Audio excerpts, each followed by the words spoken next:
Welcome, ladies and gentlemen. This is your host, Rob. Hope you're having a wonderful day. Let's make sure you all can hear me. If you would please type the number 1 in the questions box so I know you can. I would appreciate it. All right. I do appreciate the help.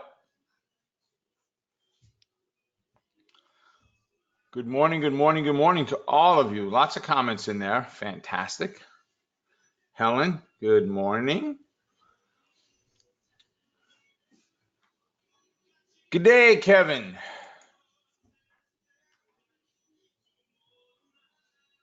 All right, Amos, good morning. Trip, good to see you, sir. All right.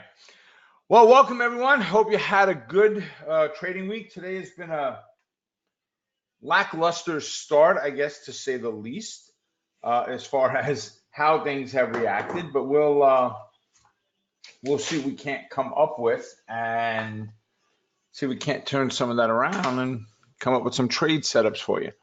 So we've got Mastering the Trade coming up on October 2nd. No, that passed. So my bad. Trading U is coming up on, oh boy, what happened here? I added a new document into this page. I don't know why it didn't save at all. So let's do this. Yeah, we fix it now.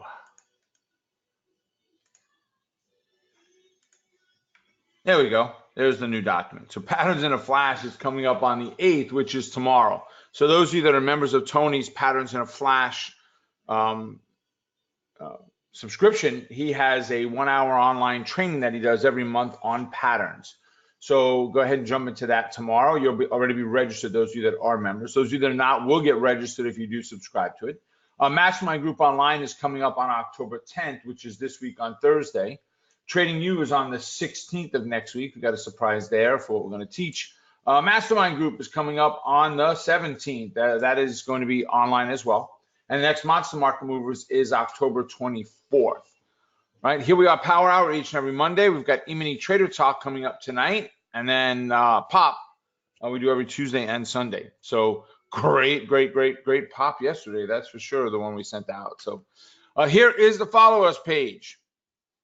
Right, make sure you are following along with us. I'm heading into the office again today. We did a new video series that we're going to do. It's kind of we're kicking a name around for it, but it's kind of a midweek type trading update. And we did a short video on Instagram showing Netflix and the trade that we did on Netflix and the entries, each of the various exits of our scaling out, the P&L, all that great stuff. So maybe we're checking out for you, get some ideas on some trade setups along the way. And I know so many of you, as your newer traders, struggle with trying to find the right companies to trade, trying to find the right positions on the right day. You know, you're not looking at Netflix and that's the day it goes, 12 points or 20 points that day. Or you're not looking at Microsoft or United Healthcare or whoever, Ford, Twitter. It doesn't make a difference. You're not looking at those companies, Facebook, on that particular day, and you missed out. Because as an individual, it's harder to try to focus and see everything. Right. So one of the things that we did, guys, is we have a service which is called Trade Watch Alerts. And I know so many, those of you that are in Trade Watch Alerts, give me a 1. And if you don't mind, what are your thoughts on the Trade Watch Alerts? Right. And I haven't asked this of anybody here. No one knows when I was going to ask it, right? Just kind of popped it in. So guys, right now, what we do is we send out, it's high probability trading signals that we send them out by text message, right, to you. So we scan the entire market based on a high series of criteria that we have set up and structured to find the best candidates, trading candidates for you. Normally, you have a 2-week trial with it. For this week, if you are a new subscriber, we're giving you 1 extra week of trial. What does that mean? It means you have 3 weeks to test it out. 3 weeks to say, does this work for me or not? And it's while you're learning to fish, we're going to give you some fish along the way, right? So here are the results, guys. We did this weekend, Amelia spent a good part of the weekend and went through every single trade and all of the trades that she did and calculated every single one of them. So we do 1 contract only, and we do that to show you don't need a lot of money to do this. We do either calls, puts, vertical spreads on stocks and ETFs, spiders, Qs, things like that. Right? The total P&L through the end of September was $19,120. Average rate of return per trade year to date is 10.3%. That's not bad. Most, not all trades are for one day. Some of them roll into that second day. The average weekly rate of return is 153.21%. All right, Robert. Average monthly rate of return is 663%. Guys, I'm not even showing the annual percentage in here because it's freaking insane what the numbers are. Total year-to-date return on rate of return is 59.75 times 100, 5,975% year-to-date. Now we do 13 and 19 trades a week are sent out to you in alerts. Right, the largest gain was February 15th, Humana. We had 788% in one trade. So as you can see, this is not all one trade that this happens on. Right, morning, Brenda. All right, so guys, as little as $500, just a few $100 entering the trade, one contract. Most of them were for 1 or 2 days. Right, you get the signals from us immediately via text message. Normally $149. Your investment here is $99, but here's the thing, your investment isn't really now. Your decision isn't today, your decision is 3 weeks from now. And if you cannot, within 3 weeks, make a determination if this is for you, then it's not. But why not take advantage of the 3-week trial and say, okay, does this work for me or not? Guys, this is a 1-week setup. What we've done is I've changed it on the sales page, and it says, try it for 3 weeks and see for yourself. It normally says 2. We've changed it here. We've changed it on the form. It's changed in the setup, right? So you're going to get 3 weeks of this absolutely at no cost whatsoever. After that, it's $99 a month. If it's not for you, let us know. We take you off the list. No worries, no harm, no foul, right? I think you'll find that you'll enjoy it once you get started with it. All right. And there we go. So Amelia will drop a link at some point in the chat box that you guys can click on and just go right there. So Amos said this morning, the Ultra trade on Trade Navigator was an awesome setup. Yep.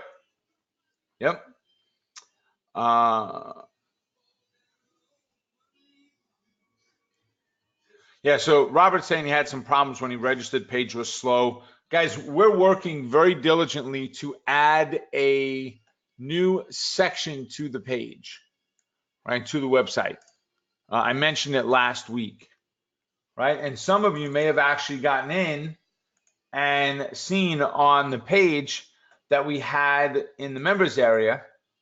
You would have seen right underneath these banners here, you would have seen what it said, free workshops or classes or something like that. And there was a list of classes. That was a test, okay? We programmed that, and the way it's supposed to work is anything you register for should populate there. We're actually gonna wind up putting it on the left-hand side, but it should populate there for you. So you know you're registered for Power Hour. You know you're registered for a free workshop that Tony is doing. You know you're registered for this free class. You've already got it. You know it, right, in there. So based on that, we had some emails this morning that some of you had a problem getting into your website. Amos was one of them that sent an email. And I know Amelia got a couple as well. So we removed that because we found a conflict in some of the plugins that we have in here that were being caused by that. So we're still trying to work it out, but we took it off of the page. So hopefully that fixes it if you did run into that problem this morning. But Robert, I appreciate you letting us know that.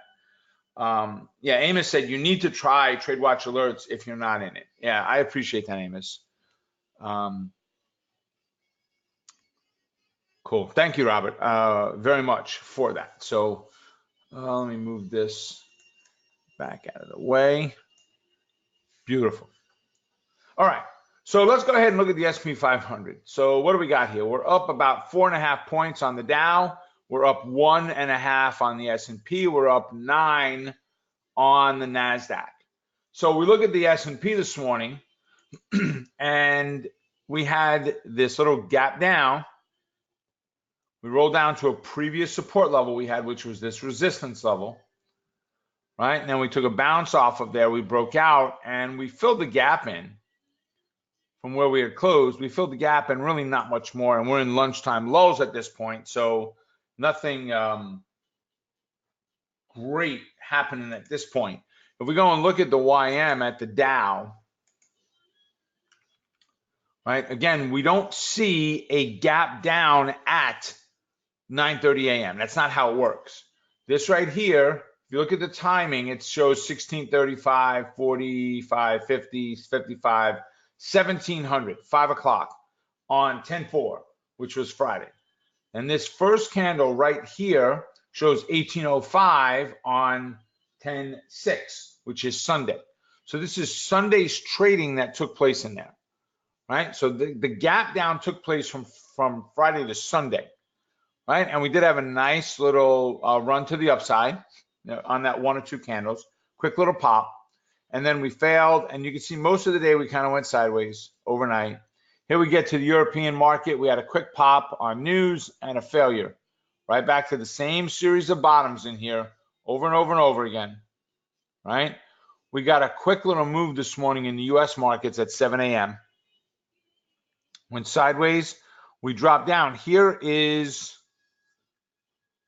let's zoom in out a little bit. Actually, let me bring us here where we can look at some volume and see a volume spike in there. So you can see where volume starts to pick up right down here. That's where your first candle is. It says 9:35.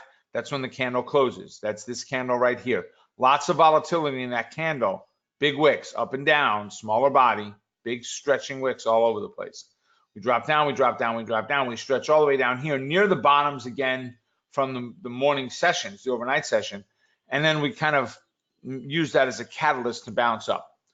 Right? Some of the stuff I taught last week in Trading You, where we look for the pullbacks to the moving average and the pops, happened a couple of times today on the YM. But when we look at futures, again, we're in that lunchtime lull, right? And I know Ed is here. And Ed, you're a fan of trading this time period, correct? You like this. It's scalper Ed go. Every time I keep trying to move, it just jumps around as someone new jumps in the room. Yeah, there you go. All right. Yeah, so Ed said he loves it, right? This is his time frame, baby. He loves to trade this because of how lackluster volatility is. And Ed's got a system that he's learned that he gets to work extremely well for him, right? Up 150 bucks. There you go. How bad can it be, right, Ed? I mean, it's a wonderful thing. Truly is. It's a wonderful thing. Getting a quick little bounce on the moving average now, whether we go up or not, I'm not saying, right? It's just it is lunch. So you got to be careful when you're trading around that lunchtime low. So when we go back and look at the S&P 500, yeah, we had a gap down, but that gap down wasn't truly a gap down at 9:30. That happened at 6 p.m. on Sunday night, well before what we saw take place. All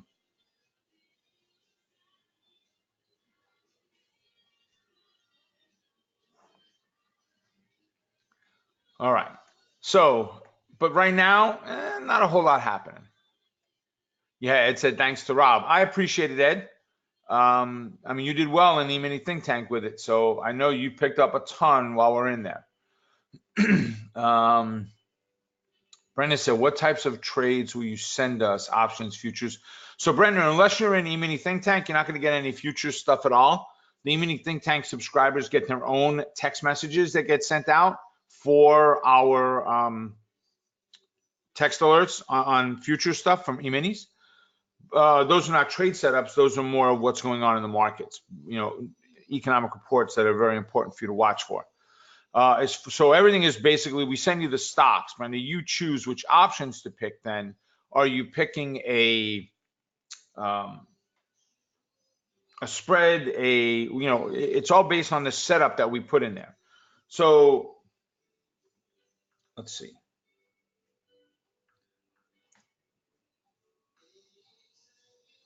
Go into, we had an E-mini report came out today talking about economic reports. And we had a report come out at 9:20. Futures gap down on Sunday's open. Gaps are not filled this morning. S&P is back to moving averages. VIX down to 18. And then we put in what we're looking for, right? What positions we're looking for. So one of them was the SPY. There's a very specific trade setup for SPY. You go into the Trade Watch Alerts members area, Brenda, and you would either A, view it there, or B, I suggest you download the PDF to your phone, and you can open it up on your phone. You'll have all the rules, the entries, the exits, the management, all of that is there. And then for our day trades, we have, the one that Amos had talked about, which was a great trade, which was Alta. And another one, and we tell you it's moving off of a moving average, right? Well, that right there tells you to go find the moving average trade setup then, Brenda, and you trade those rules for that setup. So hopefully, Brenda, that helps a little bit in there for you. So we go back and look at bigger picture of S&P 500.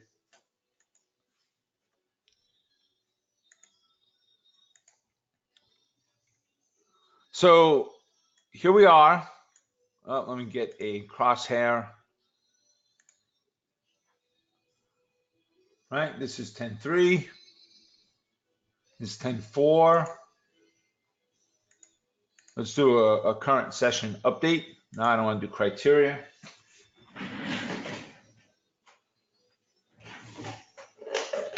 I don't normally do criteria intraday, right? But guys, if you look while waiting for that to update, we did, we got it, okay. But still, if you look, we had a move down to this level. We had this uptrending line in there. We hit it multiple times. We came back and we closed right at it, stretched down a little bit lower and bounced, gapped up, and we're back up again. So we've gone and made a very nice reversal back up at this point. If we go over, excuse me, to template number 2, where we have moving averages on there, you could see, just as I called yesterday in POP, we are in a neutral bias right now, and we need to see, is it going to be moving up, or is it going to be moving down, or what is it doing at this point? It definitely needs to decide what it wants to be when it grows up, and we haven't had that happen just yet, right? So 2 days in a row, and we're not closed yet today, so it really doesn't count. Yeah, so Karen said Powell is speaking soon, I think. Yep, he speaks at 1 o'clock today. Is Powell. And if you look at Forex Factory, I'm going to tell you it should be, I'm assuming, I haven't opened it up yet for this class, for us today. But it should be red. Let me see. Let me open it up here. Let's bring it over. There we go. Okay. So 1 o'clock, US dollar, it's red, which if we put our mouse on the red, it shows high impact expected, right? If you click on the folder, it'll open up the details about the Fed announcement, right? And you can click the X to get rid of it. That drove me nuts because I didn't know how to do that the first time I started using Forex Factory. Right, nothing else really crazy today. A little bit of Aussie at 8:30 tonight, but it's an intermediate or moderate report. It's not really a high impact. All right, so you're right, Karen. It is a big report, and it's all a matter of, right, it's all a matter of what the Fed chairman is going to say about the forward-looking statement, right? We see the economy slowing. We see the economy getting stronger. We see this, we see that. Whatever it is can and will affect the overall markets, right? Yep, it definitely is red, guys. I appreciate that, that you guys checked it for me as I brought it in. So yeah, 1 o'clock could cause some volatility in the market when that happens, right? There's a very specific trade setup that we tend to do not at 1, but around Fed announcements, right? So we'll be looking into some of that, any kind of structured announcements, particularly in the futures markets, we do it. But it can easily be done with equities as well. Same exact thing. So we go and look at this chart, we're in a good place right now compared to where we were a couple of days ago. This 2881 level is critical. I've spoken to a couple of different traders, economists, people that are very in tune with the markets, and traders are very focused. They were okay with the break of the 2900 cautiously, but watching this 2880 level, 2881. And of course, having a confluence of an ascending line there just adds credence to it. And now we've got the ascending line intersecting the 2900 level. So we do get a pullback. There's the next pullback concern. 2881 will still be important, but that 2900 has now a confluence there. So it's going to make it's going to be just as big a deal if it does make it down to that level. So if we look at fear, right? Fear came down, right? Wednesday, Thursday, Friday, today, all of them. But we gapped up today. Why? Because the market gapped down on fear, right? Fear gapped up because the market went down. As the market started to climb, fear came down. Don't worry about moving averages on this page. In an ideal world, we're sitting between that 14.5 and 11.5 range, somewhere in there. That's an ideal world. We're a little bit higher than I'd like it to see. We did not get higher than the previous high, which was right here. So that's always good because we did have lower highs into these three. 1, 2, 3. Lower highs, lower high again. Okay, so we'll see if it continues to push down, but you've always got to be focused on fear. You need to know what fear is doing, where it's at, right? When we look at the trade wars of some of the companies out, the countries out there, there's still concerns with what's going on with China. Are we going to, go deeper into this trade war or not? Are we going to have the recession that the Fed, that's the Fed today, is a big part of it. Are we going to have a recession? Are we going to have a pullback?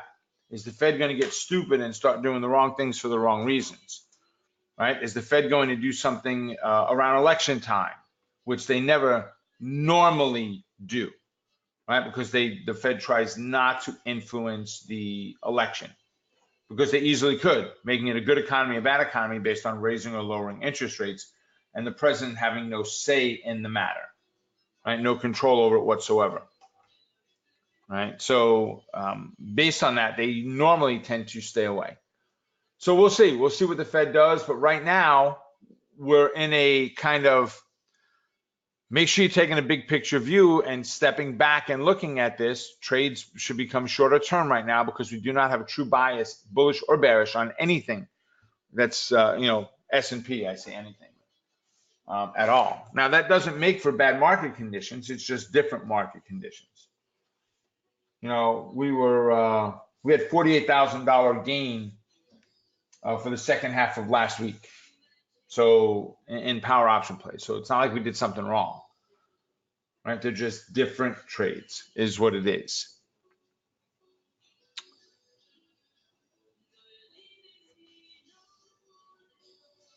Yeah, Brenda, what time zone do you have it set for? Brenda said hers shows it's 10 a.m. I'm pretty sure you could set a time zone up in here or picks up your time zone. Right now, if you look in the upper right-hand corner, Brenda, what does it show for time? My time shows 12:19 right now. What does your time show?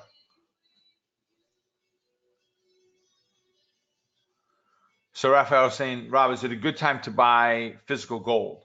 So I continue to buy gold and silver, Raphael. I don't slow down on that at all. Right. So because I'm not trying to time the market, I guess, is what I'm getting at. Right. So based on that, I continue to buy it. Now, when you look at the price of gold right now, move that back. And although this is not a per ounce, it's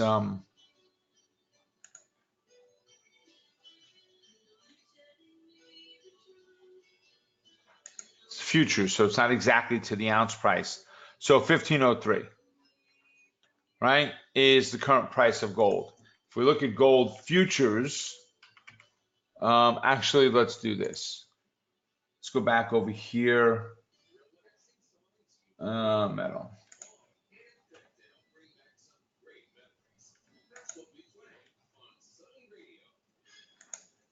And we look at pricing on it, Raphael. There's a daily chart on gold, right? So here's the thing you got to be cautious of. We were sitting down here at 1200, right, back in August of last year, right? And now we're up at 1500. So we've taken a 25% gain from the month of October, September, October, what was it? August. From mid-August, we've had a 25% gain in price. So little tough to say, should I start to buy the physical today, right? Very first thing is, and I don't have it on this computer, so let me see if I can find this. Gold silver ratio. You need to know the gold silver ratio and what it's trading at. So right now the gold silver ratio is 85.52. So what does that mean? It means if the ratio is above 50, gold is overpriced compared to silver. If it's below 50, gold is underpriced compared to silver. So what this tells me is silver is a better purchase price. And I don't just mean because it's lower price. It's a better purchase choice. Silver is more undervalued than gold is. Now, silver doesn't have the big moves that gold does, right? But you also don't need a whole lot to get started. If you're buying them, the coins, and you're looking at gold saying, well, I'll buy the 1/10 ounce coins instead of the 1 ounce. The problem is you're paying a premium for that smaller coin. So if you're going to buy gold, I'd be looking at the 1 ounce coins, not at the 1/10 ounce coins. Because if an ounce is 1500, that doesn't make a tenth of an ounce 150. It makes a tenth of an ounce 180 or something. And I don't buy the small ones, so I don't know exactly, but it's more money for them. So I would be a little bit cautious on jumping in right now if this is your first test of the markets, Raphael. Now, if you believe that gold and or silver are going to take off from here, I am not opposed to you dipping your toe in the water and buying some of the physical coin. And that is the one thing I will say is I am a much bigger fan of the physical than I am of the funds. Now, if you're trading, GLD or things that are just gold, just silver, SLV, I think it is, I'm okay with those. But if you're trading a mutual fund or investing in a mutual fund that does gold and silver and precious metals, you have no idea. You may be buying palladium or platinum or gold or silver, or who knows, they may be putting rubies in there. So it's a little bit harder to track on a mutual funds than it is on some of the actual ETFs, which have very strict guidelines of what they can and cannot do. Sure, Karen, the ratio is called the gold-silver ratio. And most coin dealers will have it for you, gold-silver ratio. I just put it in the chat box, right? Gold-silver ratio. So the way it works, let me grab my notepad here.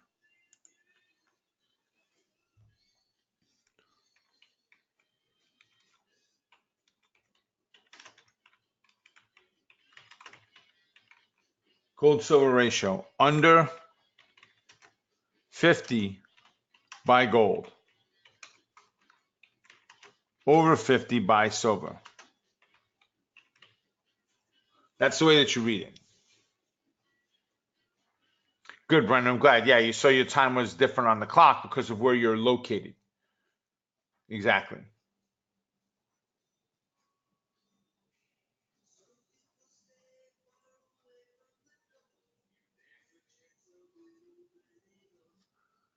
What do you mean over 50 is where? So right now, Karen, the ratio today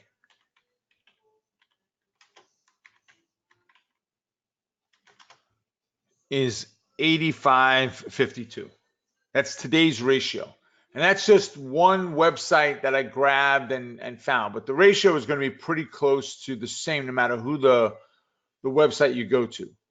If you have a local coin dealer, you can call them and ask them what's the gold silver ratio. This was off a website called Gold Prices or Gold Price, goldprice.com, and you can see the ratio is right here, 85.52. Right, and then if you want to get crazy and look at what the ratio was and all that great stuff, you can. I care about that number and that number only, 85.52. So that tells me then, Karen, based on the notes that I wrote for you guys, put this back. How many of you are investing in physical coin? 1 for yes, 2 for no. That tells me we're so much higher than 50. We want to be buying silver, not gold. So we've got a couple of you buy the physical.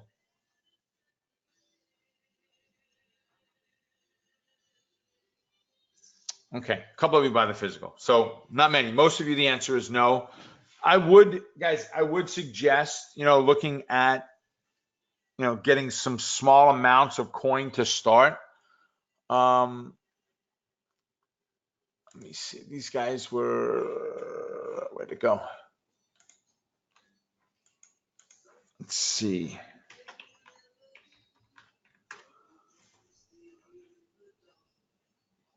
Let's see.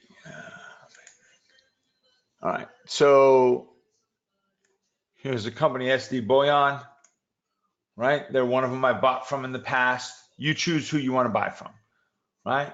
So silver. Let's go to silver rounds, 1 ounce silver rounds.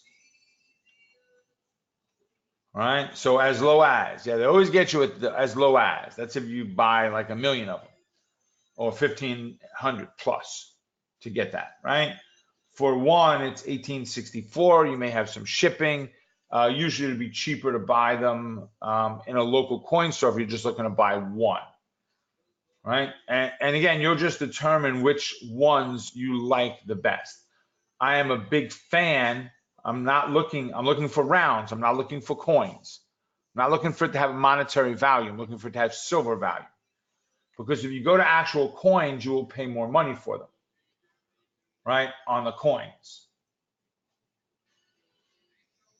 So silver maple leaves. Canadian.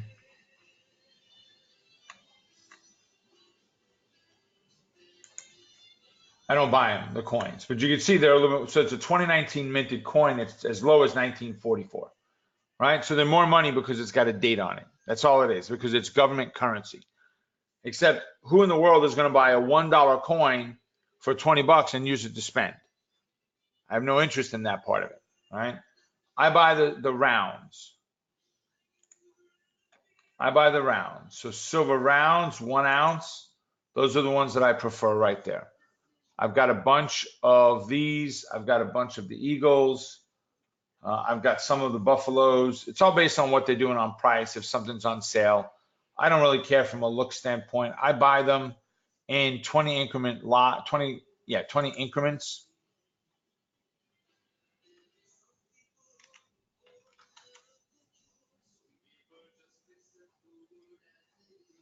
I don't want to go to the shipping and may have me logged in or saved my information. So, but you can then go ahead and see at this point, I don't think there's shipping, or there's very little shipping in their fees as a fee for them.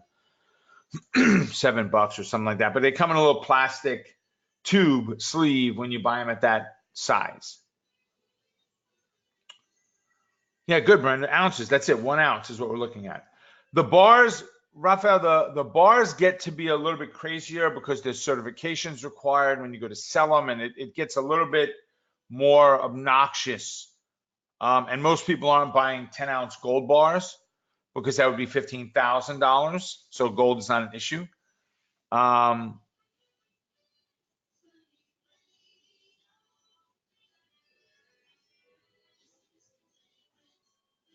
Yeah, Trader Will said, just got a couple of grand in small coins for disasters. And there's nothing wrong with that. There's nothing wrong with that. And we're not talking about like your power went out. We're talking about disaster that the U.S. currency fails, because gold will maintain value over the U.S. dollar any day. U.S. dollar used to be based on gold. Now it's not. So Raphael, I hope that answers it for you. Hey, Barry. The Dodd-Frank Act now allows banks to take our bank accounts and make us shareholders of the bank at the company if the bank of the company goes broke. Can the bank take what's in our safe deposit box? Does this hold for credit unions too? So Barry, understand you're not legally allowed to store coins or money in your safe deposit box. The U.S. government does have a history of going into every safe deposit box and removing all silver and gold in the past. They've done it once before. So could they do it again? Would they do it again? I don't know. Is it, do I trust the U.S. government to not do it? No, I don't trust them at all. Right? If you're going to store them, you store some on site, you store some off site, out of country in vaults that are insured. Right? That's really the best way to do it, depending on the mass that you accumulate for it. But again, still physical coin, not funds. Funds have managers that do things that are not as scrupulous as they should be, or no scruples, or however the right way to say it. So the thing about making us shareholders, if the bank owners, that's just to make the public feel good. If the bank insiders steal all the money, it doesn't matter that we're owners anymore. People still want their money. If $100 million is gone, the whole bank is $100 million less. Right? So, but I think it's more comfort food for the average person when they do that stuff. So, all right, not really where I wanted to take us today, guys, but when we talk recession, gold and silver are not a bad thing. So you keep buying, and I get these emails all the time. Oh, gold is hitting $1,500. You should buy. And I'm like, and where were you when it was $1,200 telling me it's going up to $1,500 in the next 6 months? Where was that? Right? You're on the last hurrah. The pastor of our church got raked over the coals with something like this. Right? Where these guys kept emailing him. He asked me what I thought. I said it was too high.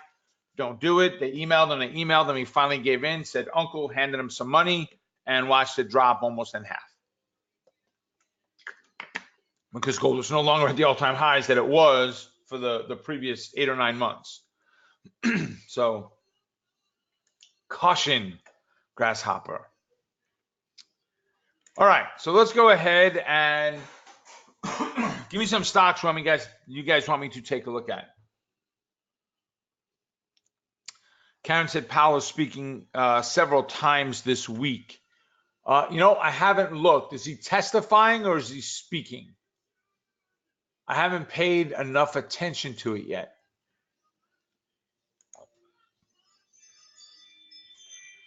He's speaking on Tuesday, speaking on Wednesday, and then the FOMC minutes are being read on Wednesday also. So Wednesday is going to be a big day. Yeah, so you're right, Karen. Good point. I normally look at it during the day and not before. All right, Tripp's asking for a couple. We've got Micron, MU. Right, so Micron, last date is the 7th, which is today. Okay. So Tripp, I love the move up. If we can get the fail under the 44, look for the move back to 40 and a half. I like it a lot. Just let me jot that one down, please.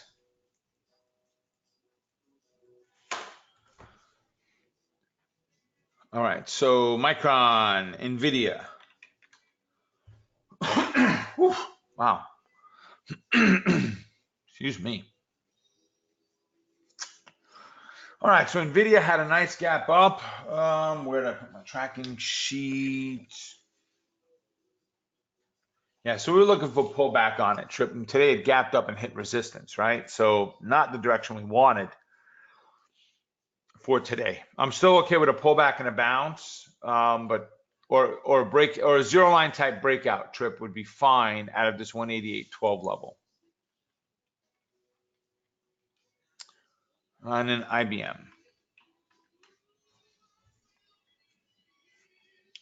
We're still in that fairly large yellow box that I drew there. Big swooping box, not real defined, but we are pinned right now between that 140.83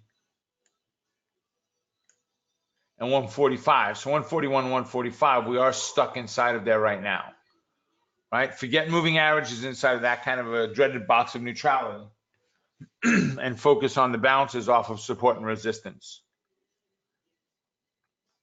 Karen's asking for big airplane. Not in the news very much anymore, which is good for them, right? Nice fib in there.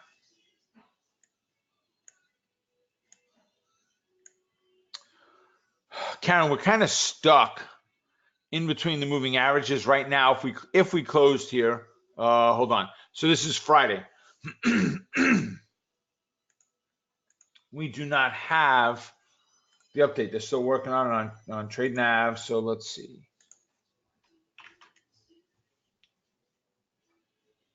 Boeing is 374. We'll call it 375. So right about where it is now, where it shows now, inside of here, and pinned in between the moving averages. So I'd be a little cautious just because of that pinned in there. Once we get the breakout, if it breaks up, we've got moving averages in the right direction. If it breaks down, we need the moving averages to shift around a little bit for a bearish trade. We look at momentum. We've got enough ADX. The DMI minus is the highest, right? But it looks like the plus might be crossing up. So it's kind of iffy on Boeing. It's got to make some movement first. Let me change this here.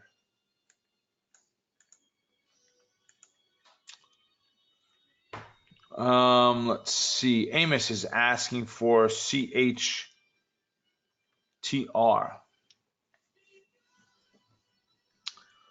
So yes, would have been beautiful to catch 2 days ago, right, Amos? Before all of that, we got that breakout, gap up.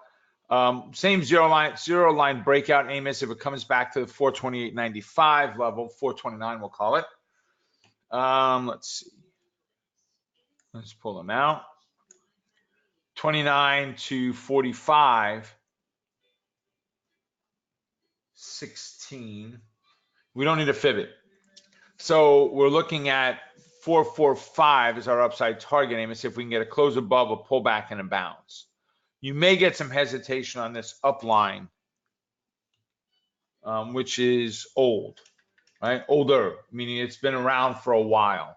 We drew this back here in March of 19. So, but it's held nicely to it and stayed in that range fairly tight.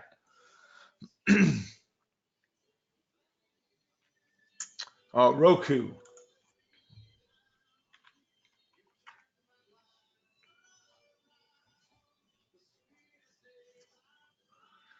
We need to, well, we've got enough bounce so we can redraw the fibs now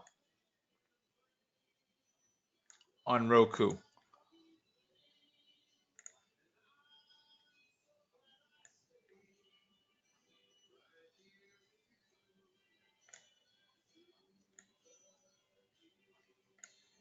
Because we met last Monday, which was the 30th.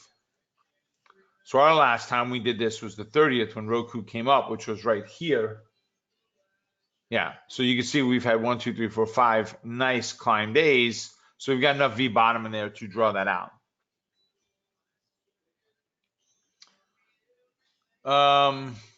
So I do like it as a bearish candidate. The problem is the fib. Wait, do I need a fib it? 16. Yeah, I need a fib it in there. So we need both the 118 and the 136.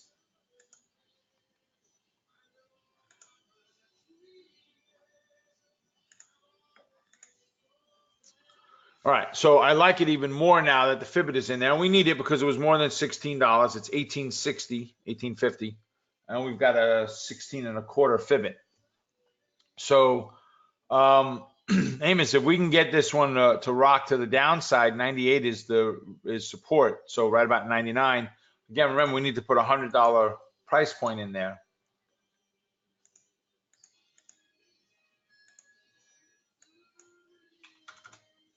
I turn it into a line that stands out, a dash dot. I don't think it went to dash dot though. There we go. Okay. So that throws a little bit of a monkey wrench in it, but I would still be okay with it. And then Shopify. Another high price stock. It's kind of in neutral bias right now, Amos. If you look at ADX, we got plenty of momentum, but nothing above 25 on the plus or the minus. If we can get the rollover underneath the 312 level, the 8 moving average will get closer to it, probably about 314 or 13 or so, 14, 15, whatever it is. It'll roll down a little bit. Then the potential down to 300, 297 zone is pretty strong. So Jim's talking about Boeing again and said, you see that $377 is a fib number. So we've got a fib line at 378. What Jim is talking about is on the number series, 377 is a fib number. I occasionally use a 377 tick chart. For certain positions in the past, I've used a 377 minute chart, futures, not stocks. Price of the stock around this level. I think if you draw a 377 line, it might show you the resistance, a few spots on that line. So if we snap off of 377, we're close enough right there, right? So let's go ahead and look back at it. Ooh, wait, maybe a little too busy.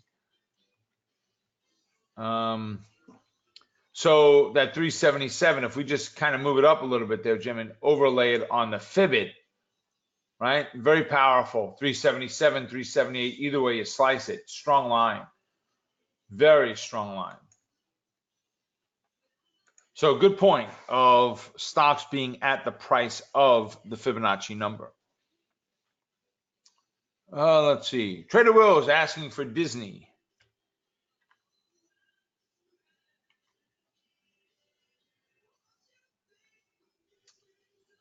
Wait, on who, Amos? Was it on Shopify? Amos said Fibit. Let's see. We've got one down here. Do we need one here? 12 to 30 gives me 18. So I don't need it in here. I definitely need the Fibit down here. I would need it up here if we got back up to that top again as well. 80, that would give me 30. No, I wouldn't need it up here either. Do I even need it here? We did whenever we drew it. If we go 82 to 12, we got 30 points. We really don't need the Fibit inside of here because our Fibit on Shopify is 32.66.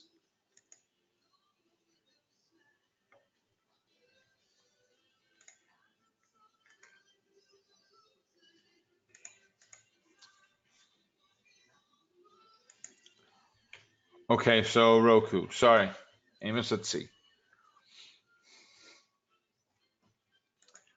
Do we need a Fibit? Well, we put the Fibit, we have a Fibit here, right?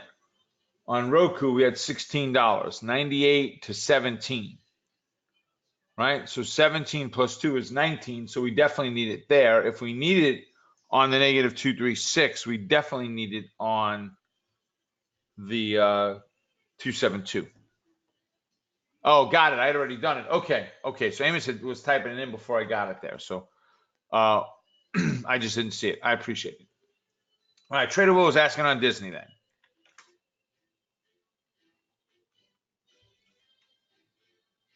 Right, fib is good. Nothing wrong with the fib.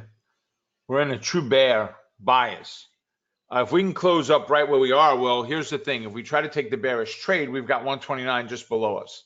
So we would need to let it get down below that 129 level somewhere, maybe 128 or so before even considering an entry. But your stop is going to be somewhere above that 130.32 level on this. But I like the setup. You guys are finding good candidates. A bunch of you are asking for Netflix. Joan was the first one to ask for it.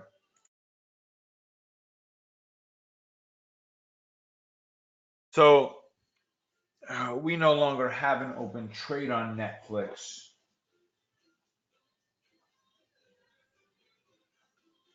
No, we don't. No, we're out of the trade on Netflix. So We're in a bearish neutral bias. So Joan, if we can get back under, and all of you that asked on Netflix, if we can get back under that 270.63, we're looking at a move down about 261.5. So 270, 261. So dollar above it, let's call it 262.5. So you got about a $7 or $8 move potential in there for this setup. So not a bad setup at all.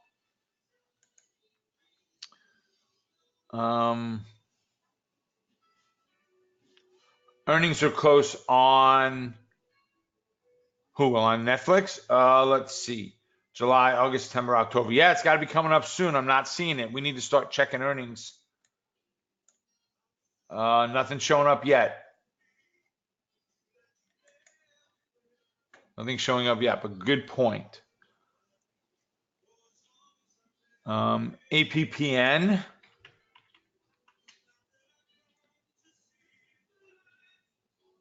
Was also from Trader Will.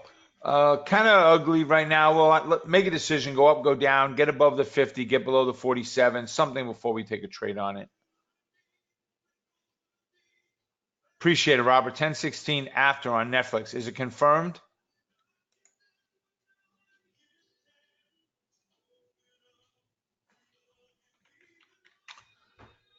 Apple. Brenda's asking on Apple. We did NVDA already. So I like Apple's setup. I like the move. Give me the pullback to the 8 and the bounce, and I'd consider the bullish entry. Nugget. Not for the faint of heart. This sucker can move on you. So a lot of whipsaw, a lot of ups and downs. No real good, strong fib directional move up. We do have a very strong, and this is in the gold industry, right? So it is directional daily gold miners bull. So if gold prices go down, so does this. Let's see. It's good fib, but tough trade. You know, we got to get below the 8, which is already a buck and a quarter, buck and a half away from the fib line up here. So it says it's verified, Robert. I appreciate it. Good. Good. So we've got to be a little cautious on this one there, Brenda, on Nugget. All right, and then also Brenda asked for Disney.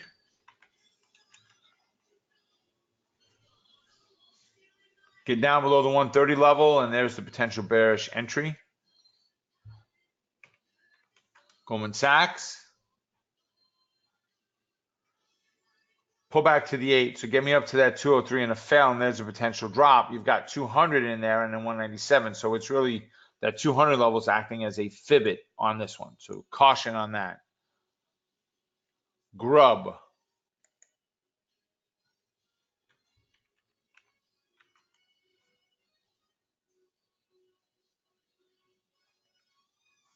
And so Trader Will said Goldman Sachs 1015 is that confirmed earnings date.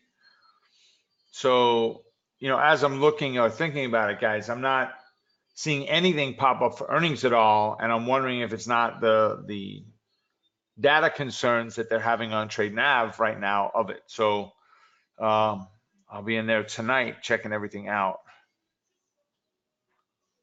Grubhub, right? Yeah, Grubhub. Good downtrending stock.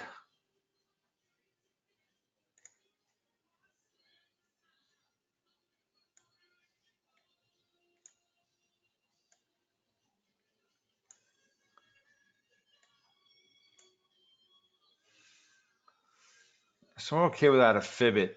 If we can get the roll over here, Brendan, 51 and 15 is a good support level. Let's see.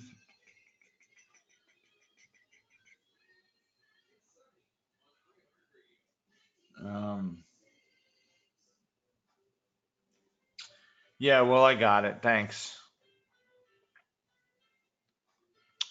Thanks, I appreciate it. All right, so guys, Amelia put the link to the Trade Watch alerts in there.